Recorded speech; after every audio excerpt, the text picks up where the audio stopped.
Hello student.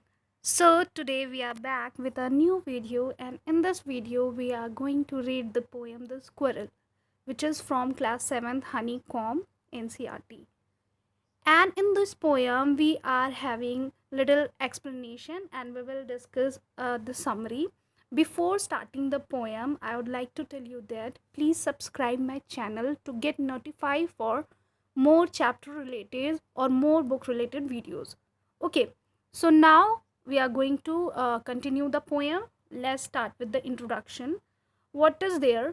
You may have seen a squirrel sitting on a ground eating a nut. What did it look like? Here is a poet's description of just such a squirrel. तो यहाँ पे बात हो रही है, poet क्या कह रहे हैं कि आपने अपनी लाइफ में किसी स्क्वायरल, किसी गिलहरी को देखा होगा जो किसी ग्राउंड पे या किसी ट्री पे बैठे हुए नट खा रही होगी. वो किस तरीके से दिखती है? In this poem poet usually उसी तरीके की एक स्क्वायरल के बारे में बात करने जा रहे हैं. Let's read the poem. He wore a question mark for tail, an overcoat of grey. He sat up straight to eat a nut. He liked to tease and play. And if we ran around his tree, he went the other way. This is a very poetic line. And this poem is by Mildred Bowers Armstrong. तो ये जो है हमारे poet मिल्डर Bowers Armstrong, ये क्या कर रहे हैं, यहाँ पे गिलहरी की बात कर रहे हैं कि he wore a question mark for tell.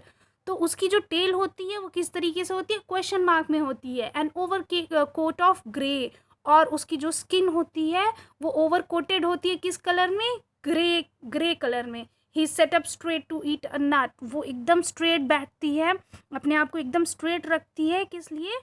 नट खाने के लिए. In the poem the squirrel, the poet Mildred bowers Armstrong describe a squirrel that he observe in his garden. ऐसा लगता है उनको कि वो जो स्क्वायरल है उनके गार्डन में ही बैठी हुई है. The poet describe how the squirrel covered a grey fur sits in upright position and tree benches eating a nut. और उनको ऐसा लगता है कि वो एकदम स्ट्रेट होकर नट को खा रही होती है.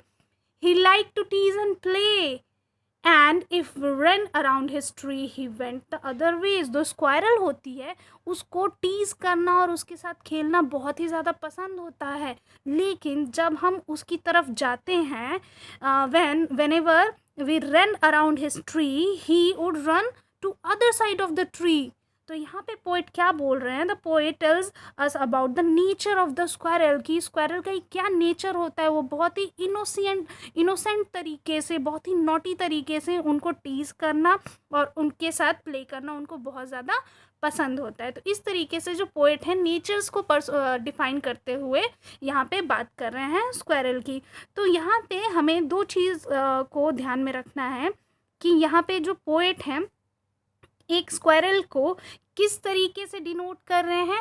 ही एंड हिज.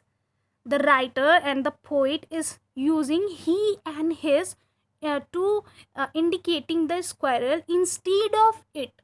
देखो, जब किसी भी हम पोएम में बात करते हैं किसी ऑब्जेक्ट की या किसी एनिमल की, तो वहाँ पे इट का यूज़ किया जाता है. तो यहाँ पे पोएट जो है ही एंड हिज का यूज़ कर रहे हैं किसी एक क्रिएचर को इंडिकेट करने के लिए. क्यों कर रहे हैं? क्योंकि यहाँ पे आप जैसे देख रहे हो कि an overcoat of grey. तो ओवरकोट जो है वो पर्सोनिफाई कर रहा है. ग्रे कलर का ओवरकोट अगर स्क्वायरल को दिखाया जा रहा है कि उसने पहन रखा है, तो यहाँ पे जो पोएट है ना पर्सोनिफिकेशन कर रहे हैं. अब व्हाट इज पर्सोनिफिकेशन? पर्सोनिफिकेशन क्या होता है? तो personification is an important element use in a writer a prose or a poem in order to make it more interesting. तो पर्सोनिफिकेशन एक ऐसा टर्म होता है, एक ऐसा एलिमेंट होता है जो कोई भी पोएट या राइटर अपनी पोएम और प्रोज में यूज़ करता है पोएम को और भी ज़्यादा इंटरेस्टिंग बनाने के लिए. इसमें किया क्या जाता है? इसमें ये किया जाता है कि किसी भी नॉन लिविंग थिंग या किसी भी ऑब्जेक्ट को एक लिविंग थिंग्स या किसी ह्यूमन बीइंग की तरह ट्रीट किया जाता है, इन विच a non-living thing, object or animal or any creature is treated like a human being. तो इसकी एक क्वालिटी होती है कि वो पर्सोनिफाइड होता है, और इस तरीके से जो पोएम होती है बहुत ज़्यादा इंटरेस्टिंग हो जाती है।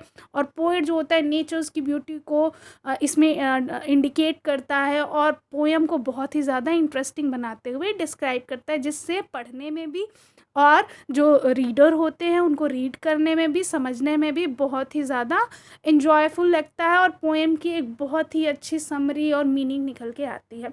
So by this we are ending this poem. If you like my video, give a like and please comment on my video. Okay, and get subscribe and please bell notification दबाना नहीं भूले बिल्कुल. Thank you so much.